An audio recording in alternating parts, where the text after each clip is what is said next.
Catéchisme de l'Église catholique, le sacrement de l'Eucharistie, la présence du Christ par la puissance de sa parole et de l'Esprit Saint suite. Numéro 1381. La présence du véritable corps du Christ et du véritable sang du Christ dans ce sacrement, on ne l'apprend point par les sens, dit saint Thomas, mais par la foi seule, laquelle s'appuie sur l'autorité de Dieu.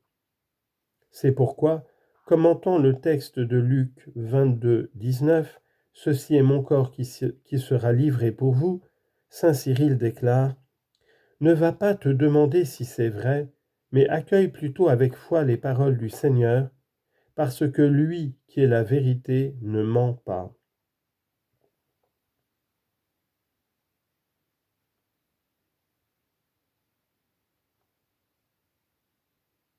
Je t'adore profondément, divinité cachée, vraiment présente sous ses apparences. À toi mon cœur se soumet tout entier, parce qu'à te contempler tout entier il défaille. La vue, le goût, le toucher ne t'atteignent pas, à ce qu'on entend dire seulement il faut se fier. Je crois tout ce qu'a dit le Fils de Dieu, rien de plus vrai que cette parole de la vérité. 6. Le banquet pascal.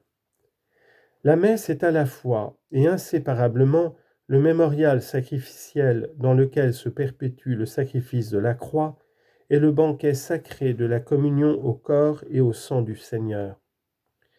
Mais la célébration du sacrifice eucharistique est tout orientée vers l'union intime des fidèles au Christ par la communion.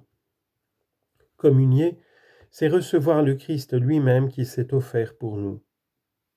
L'autel, autour duquel l'Église est rassemblée dans la célébration de l'Eucharistie, représente les deux aspects d'un même mystère, l'autel du sacrifice et la table du Seigneur, et ceci d'autant plus que l'autel chrétien est le symbole du Christ lui-même, présent au milieu de l'assemblée de ses fidèles, à la fois comme la victime offerte pour notre réconciliation et comme aliment céleste qui se donne à nous. Qu'est-ce en effet que l'autel du Christ, sinon l'image du corps du Christ, dit saint Ambroise. Et ailleurs, l'autel représente le corps du Christ et le corps du Christ est sur l'autel. La liturgie exprime cette unité du sacrifice et de la communion dans de nombreuses prières.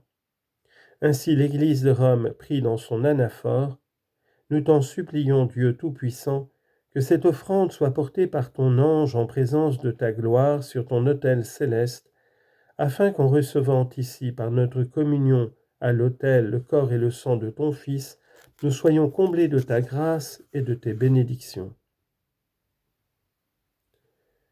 Prenez et mangez-en tous la communion. » Le Seigneur nous adresse une invitation pressante à le recevoir dans le sacrement de l'Eucharistie.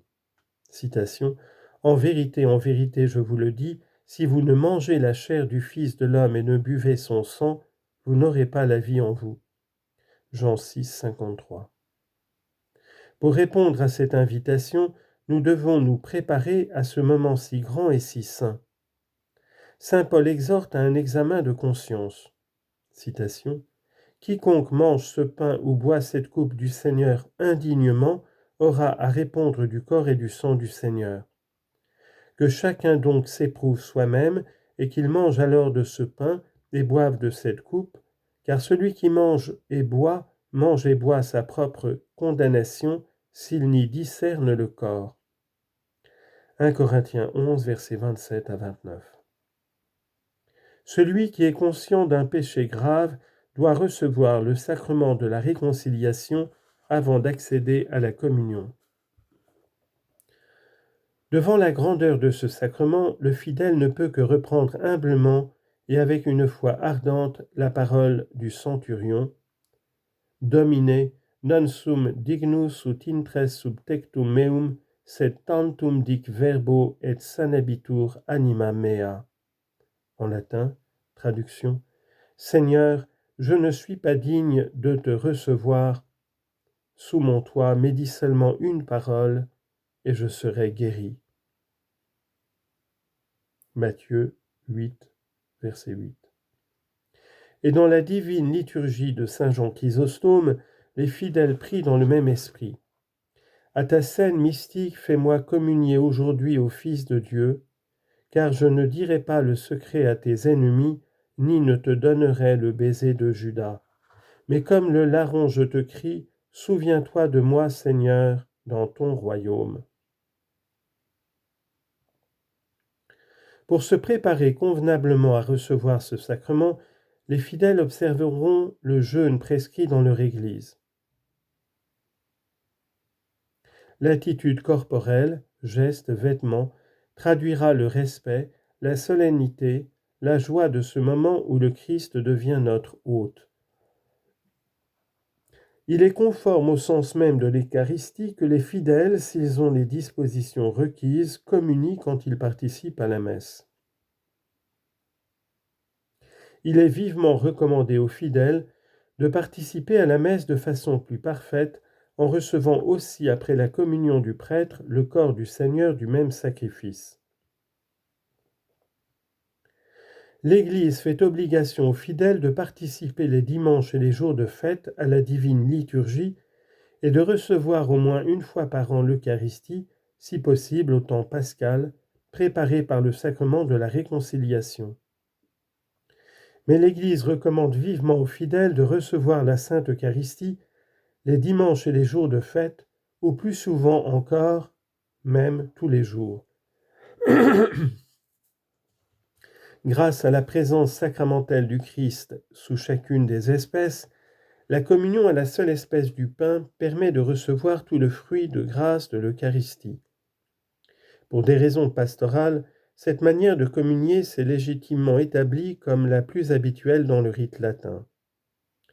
La Sainte Communion réalise plus pleinement sa forme de signe lorsqu'elle se fait sous les deux espèces, car sous cette forme, le signe du banquet eucharistique est mis plus pleinement en lumière.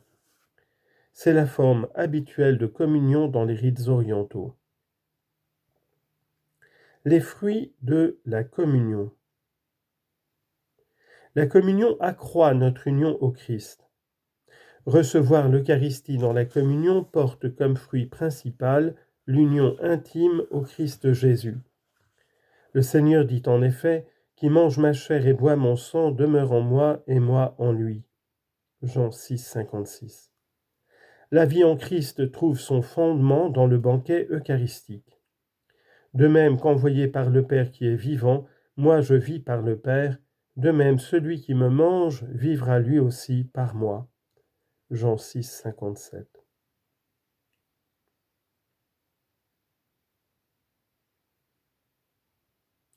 Lorsque dans les fêtes du Seigneur les fidèles reçoivent le corps du Fils, ils proclament les uns aux autres la bonne nouvelle que les arts de la vie sont donnés, comme lorsque l'ange dit à Marie de Magdala, « Le Christ est ressuscité ». Voici que maintenant aussi la vie et la résurrection sont conférées à celui qui reçoit le Christ.